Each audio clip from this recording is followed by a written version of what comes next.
Padaga sa ata kay nay okasyon. Daw dala dayon kamay nga balon. Gods na. Naadi mi diri sa area sa akong pagumangkon. Kay maligo lagi daw mi kay nay okasyon. Salamat lang sa pag-accommodate sa amo. O diba, shout out sa imo diha. Like and share dayon. Naasa mi diri di ay nagtapok para magkasinabot kung sa among dalon pagpangaligo. Pagumanana nagpalit sa dayon kog cake sa Ross Pharmacy. Kay naaman lagi birthday, siyempre cake yun ang importante. Good sa mong cake.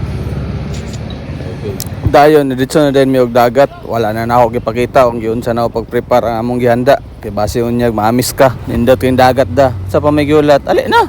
Luto na po itong sinugbaon sa pamigulat. Ali na, kao na. Pero siyempre, mga sa tag-blessing. Kay gihatagan tagigayon nga magkatapok. Makaselebrar, makabanding. Bahalag sa simple nga pamaagi. Ang importante, malipay. Dayon, siyempre, kao na ta. Sa baryong tahimik, hangin ay presko.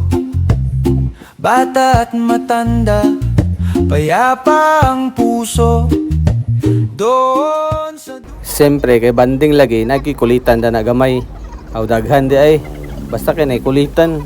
Kay makulit man sila. Usa ni sa akong gipasalamat. Naghihatagan mi og panahon para magkahimamat. Gamay ra nga panahon, pero moabot ang panahon, dili gini nila malimtan. Aw namo di ay. Agaga agalon. Siyempre, dili po nato kalimtan magpasalamat sa atong major sponsor.